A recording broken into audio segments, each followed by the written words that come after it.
দক্ষিণ আমেরিকার ঐতিহ্যবাহী সুপারফুড কিনোয়া পরীক্ষামূলক চাষে সফল হয়েছেন একজন অবসরপ্রাপ্ত ব্যাংক কর্মকর্তা।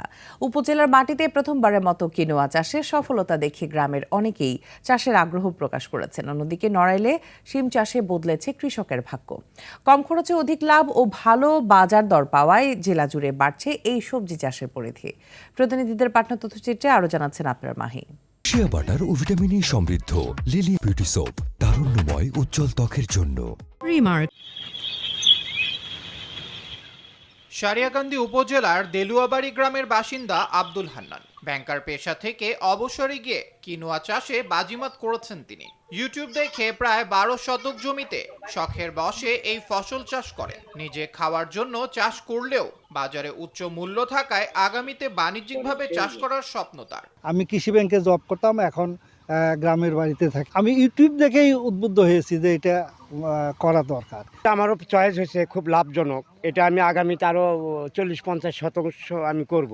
এটি একটি লাভজনক ফসলের পাশাপাশি শরীরের রোগ প্রতিরোধ ক্ষমতা বাড়ায় বলছেন এই কৃষি কর্মকর্তা। এটাতে প্রচুর পরিমাণে ভিটামিনস, মিনারেলস, প্রোটিন রয়েছে। এটা উচ্চ রক্তচাপ হজমে সহায়তা করে এবং ডায়াবেটিস নিয়ন্ত্রণেও সহযোগিতা করে। অন্যদিকে নড়াইলে লতায় লতায় ঝুলছে ঘৃত কাঞ্চন, আশিনা, কার্তিকা কিংবা বাড়ি 1 ও 2 জাতের সিম। অনুকূল আবহাওয়া আর সঠিক পরিচর্যায় এবার ফলন হয়েছে চোখে পড়ার মতো। বাড়তি আয় স্বাবলম্বী হচ্ছেন তারাও। আমার ব্যয় খুব সীমিত, 30,000 টাকার মতন ব্যয় আছে, কিন্তু আমি 1,00,000 টাকা বেচতে পারবো। প্রতিদিন 300 টাকা করে দেয়। আর সিম তোলা আছে দেশে আমরা 8-9 বস্তাও হয়ে যায়, আবার কোনোদিন কম হয়। মাঠ পর্যায়ে সব ধরনের পরামর্শ দিয়ে কৃষকদের পাশে থাকার কথা জানিয়েছে কৃষি বিভাগ।